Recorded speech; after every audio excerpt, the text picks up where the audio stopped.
자, 콜백은 비동기 처리에서도 유용하게 사용이 될 수가 있는데요.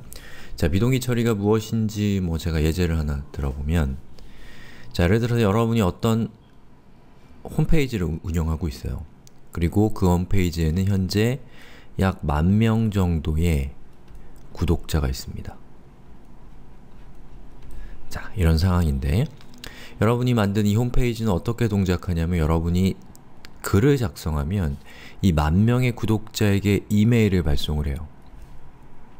자, 서버 쪽 시스템을 만들어 보신 분들은 이게 쉽지 않은 일이란 거 알 수가 있고, 그렇지 않은 분들은 그냥 하면 되는 거 아니야 이렇게 생각하실 수가 있겠지만, 결국에 사용자가, 즉 글을 작성한 사람이 글을 작성을 하고, 그리고 10,000명의 사용자에게 이메일을 보낼 때, 한 명에게 이메일을 보낼 때마다 1초가 걸린다고 해도 10,000초가 소요되는 겁니다. 10,000초를 시간으로 환산하면 2시간이 좀 넘습니다. 거의 3시간이 다 가까워지는 시간이 걸립니다. 그러면 여러분이 글을 작성하고, 글 작성, 그 다음에 이메일 발송,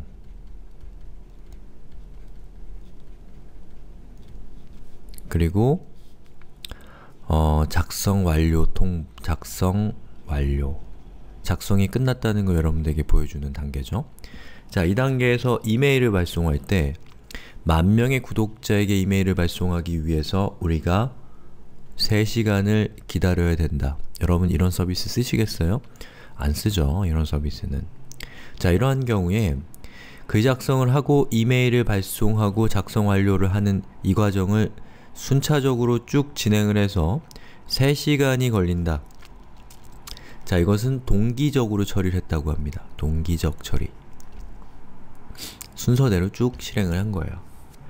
그런데 만약에 여러분이 이게 문제가 있으니까 글 작성을 하고 이메일 발송하는 부분에서는 이메일 발송을 예약하고,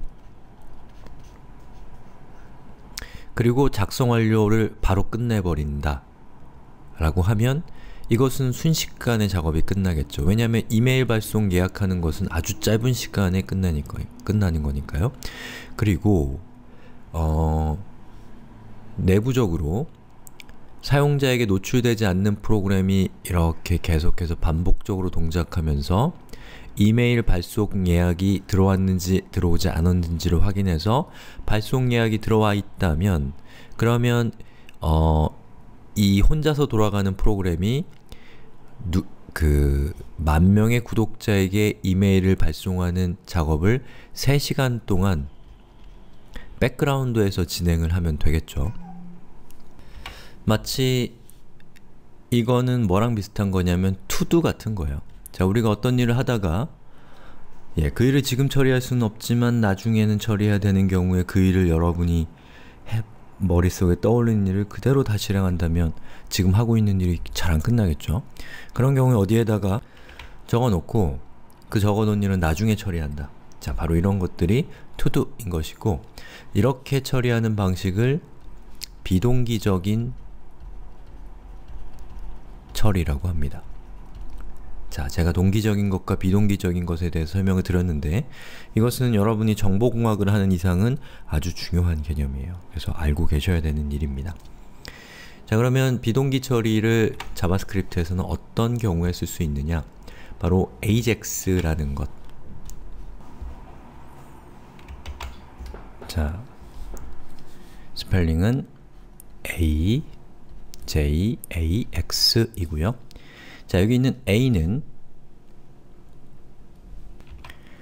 asynchronous, 한국어로는 비동기,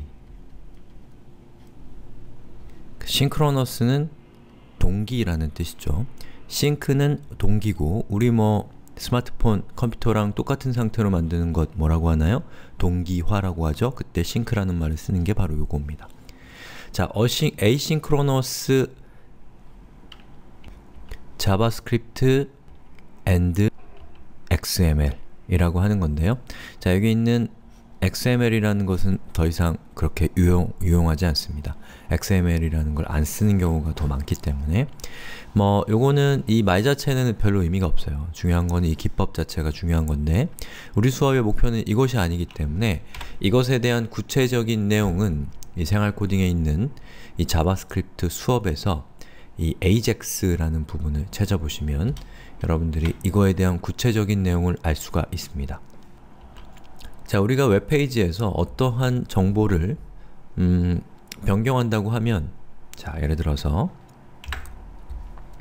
지금 보고 계신 이 생활 코딩의 홈페이지에서 여러분이 변수에 대한 내용을 보고 싶다 라고 하면, 자, 이 변수를 클릭하면 URL이 바뀌면서 이 웹페이지 전체를 새로 다운받게 됩니다. 자, 그쵸?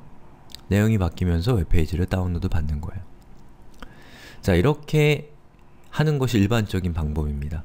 어떠한 정보를 웹페이지에서 갱신하고 싶을 때 페이지 전체를 다운로드 받아서 그것을 화면에 표시하는 것이 일반적인 방법인데요. 그런데 여기 내 컨텐츠라고 되어 있는 것 보이시죠? 자, 요것을 제가 클릭하면 제가 오픈 튜토리얼스에서 만든 컨텐츠들의 리스트가 이렇게 화면에 출력이 되는데요. 여기 있는 이 컨텐츠들의 리스트는 현재 이 웹페이지 안에는 포함되어 있지 않은 정보였습니다. 자, 그런데 제가 내 컨텐츠, 참여활동 이런 것들을 누를 때 이 웹페이지에는 존재하지 않았던 이 정보를 화면에 표시할 수 있는 것은 제가 내부적으로 여기에 표시되고 있는 정보들을 서버에 요청해서 가져온 다음에 그것을 화면에 표시했기 때문에 그렇습니다. 자, 여기에 있는 99 플러스라고 되어 있는 것도 저희 오픈 튜토리얼스에서 저에게 일어난 여러가지 사건들, 누가 글을 봤다, 공동공부에 참여했다, 누가 댓글을 달았다, 이러한 여러가지 사건들이 99개 이상이 일어났다라는 뜻이고, 저는 저한테 어떤 일이 일어난지를 확인할 때는 이것을 클릭하면 보시는 것처럼 로딩바가 뜨고 리스트가 이렇게 출력이 되는 거죠. 자, 이 과정에서 제가 웹페이지를 리로드를 했나요? 리로드를 하지 않았습니다. 자, 이것이 가능한 것은 바로 AJAX라는 것을 썼기 때문이에요. 자, 개발자 도구를 열고, 자, 네트워크 탭을 제가 선택한 상태입니다. 자, 이 네트워크 탭은 이 웹브라우저가 웹서버랑 통신하는 내역을 보여주는 화면이죠. 자, 우리 웹브라우저 수업이 아니기 때문에 대충 설명합니다. 자, 여기 내 컨텐츠를 제가 클릭하는 순간에 여기 리스트에 어떤 변화가 생기는지를 한번 보시죠. 자, 보시는 것처럼 produce ajax라는 목록이 나오죠. 저건 뭐냐면 제가 이걸 딱 클릭한 순간에 자바스크립트를 통해서 웹브라우저에게 내부적으로 서버랑 통신해서 그 결과를 가져오라고 제가 시켰기 때문에 그렇습니다. 자, 항목을 클릭해보면, 자, 이렇게 생긴 정보들이에요. 이런 정보들을 웹서버가 저에게 전달해 준 것이고, 저는 이 정보를 받아서 이 정보에 있는 내용을 해석한 다음에 자바스크립트를 이용해서 프로그래밍적으로 이런 HTML 코드를 만들어서 이러한 내용을 화면에 출력하고 있는 겁니다. 자, 이 과정에서 제가 클릭했을 때 웹페이지가 변경되지 않고 서버와 웹브라우저가 내부적으로 조용히 통신하는 이러한 기법을 바로 AJAX라고 부르는 거예요. AJAX. 그리고 이 AJAX라고 하는 기술로 인해서 이 웹이라고 하는 것이 단순히 문서에서 벗어나서 이러한 동작들을 할 수 있는 애플리케이션으로 발전하는 결정적인 단서를 제공한 기술이 바로 이 AJAX라고 하는 겁니다. 자, 이 AJAX를 우리가 제어할 때 비동기적인 제어를 하게 되는데요. 무슨 말이냐면, 만약에 동기적인 제어라고 한다면 제가 내 컨텐츠를 딱 클릭했을 때 서버 쪽이 엄청 느려요. 또는 멀리 있는 해외에 있는 서버예요. 그러면 그 서버에서 웹페이지를 아까 보셨던 이 정보를 저에게 전송해 줄 때까지 자, 이 자바스크립트는 그대로 기다리고 있어야 됩니다. 그러면 얘를 딱 클릭한 순간에 이 웹페이지 전체는 프리징 돼요. 아무것도 조작할 수 없는 상태가 된다는 겁니다. 실제로 그렇게도 할 수 있어요. 마치 우리가 얼러창을 띄우면 그 다음에 있는 명령들이 실행이 되지 않고 기다리고 있는 것과 똑같은 상태가 된다는 것이죠. 자, 그런데 비동기적인 통신을 하기 때문에 내 컨텐츠를 클릭한 순간에 서버와 웹브라우저는 내부적으로 통신을 진행하고 있고 그동안 저는 뭐 알림을 본다거나 아니면 다른 웹페이지를 스크롤을 한다거나 뭐 공동공부를 눌러서 확인해 본다거나 이러한 작업들을 할 수 있게 되는 것이죠. 자, 그것이 바로 비동기적인 처리라고 할 수가 있는 것이고요. 이러한 작업을 하는 기본적인 방법은 자바스크립트를 이용해서 하는 것인데 자바스크립트에서 이러한 것을 하는 방법이 브라우저마다 사용 방법이 다릅니다. 그리고 조금 불편해요. 자, 그래서 우리 이전 시간에 라이브러리 시간에 jQuery 수업을 배웠잖아요. jQuery를 이용하면 이렇게 다소 복잡한 작업을 여러분들이 한 줄의 코드로 작성할 수가 있고 그 과정에서 콜백이 사용이 됩니다. 자, 콜백 얘기하냐고 정말 긴 시간이 걸렸네요. 자, 그러면 이거 자체는 여러분들이 실습을 따라하기에는 준비가 안 돼 있기 때문에 눈으로만 따라해 주세요. 자, 제가 데이터 소스 json.js라고 하는 파일을 준비했습니다. 자, 여기에 있는 파일은 JSON이라는 형태의 데이터이고 JSON은 보시는 것처럼 이렇게 자바스크립트의 객체를 만드는 방법으로 이렇게 한 거죠. 이렇게 되면 타이틀, 어떠한 객체가 있는데 그 객체가 타이틀은 자바스크립트, oso는 egoing으로 되어 있는 객체가 만들어진 겁니다. 자, 그럼 저 객체에 제가 접근을 해보면 localhost 자바스크립트 그리고 모듈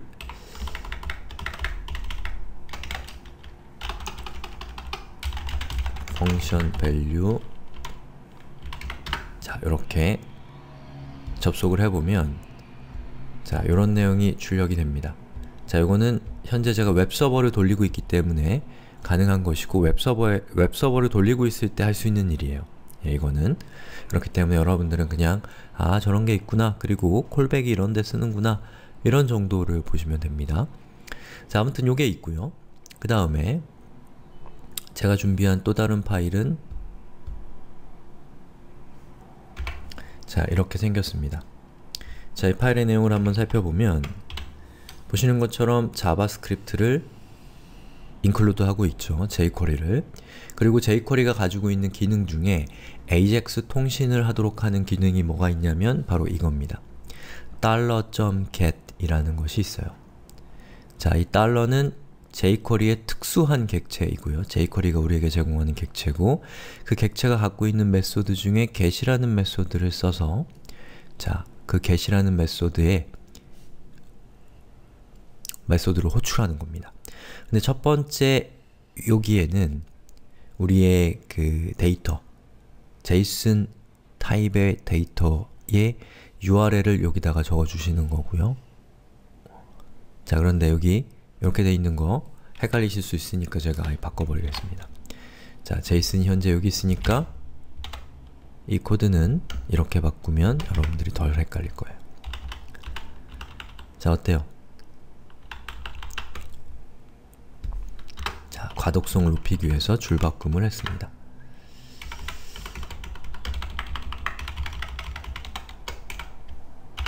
자, 이렇게 했어요. 그래서 이 get이라고 하는 이 메소드는 첫 번째 인자로 URL을 전달하도록 약속되어 있습니다. 즉, 우리가 읽어오려고 하는 데이터를 여기에다가 이렇게 적어주는 거죠. 자, 그 다음에 두 번째 인자로는 어떤 함수를 전달하도록 약속이 되어 있는데요. 자, 이 함수죠. 자, 이 함수는 무엇이냐면 우리가 서버랑 통신한 결과로 가져온 서버랑 통신이 끝났을 때 호출되도록 약속된, 호출되도록 뭐랄까요? 기대하는 함수를 여기에다가 적어주게 되면 이 get이라고 하는 메소드는 이 URL에 해당되는 정보를 가져온 다음에 여러분이 두 번째 인자로 전달한 함수를 호출하도록 약속되어 있습니다. 그리고 그 함수를 호출할 때는 어떠한 인자값을 전달하도록 역시 약속되어 있는데요.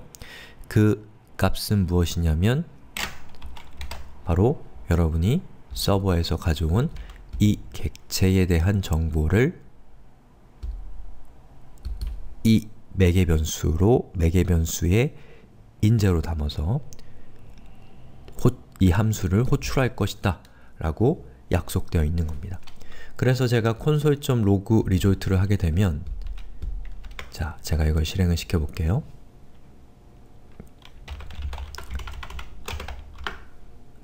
여기서 demo1.html을 실행을 시켰는데 자, 자바스크립트를 열어보면 자, 제가 실행을 했을 때 보시는 것처럼 바로 이 console.log라는 이 명령어가 실행이 되면서 result를 화면에 출력하고 있죠. 그리고 그 result는 이 함수의 인자인데 이 함수는 바로 이 URL에 해당되는 데이터를 get이라고 하는 메소드가 읽어서 그 읽은 결과를 해석한 후에 이 함수를 호출한 거죠. 그때 result라고 하는 인자로는 바로 이 정보를 이 정보 있잖아요. 이 정보를 자바스크립트의 객체로 만들어서 그것을 이 함수의 매개변수의 값으로 전달을 하고 있는 거죠. 그럼 여러분은 이 값을 받아서 리스트를 만든다거나 웹페이지를 바꾼다거나 이러한 작업들을 할 수가 있게 되는 겁니다. 자, 이러한 것이 가능한 것은 바로 이 callback이라고 하는 것을 통해서 사용자에게 어떠한 처리를 위임하고 있기 때문에 그렇습니다. 그래서 AJAX를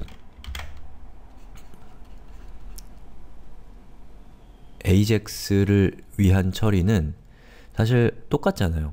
누가 AJAX를 콜하건 간에 서버에서 정보를 가져오는 그 행위 자체는 다 똑같습니다. 그 똑같은 부분은 바로 이 get이라고 하는 메소드가 알아서 처리하는 것이고 그 중에서 정보를 가져온 다음에 무슨 일을 해야 될 것인가에 대한 부분은 똑같지 않잖아요. 그런 것들을 우리는 비즈니스 로직이라고 합니다.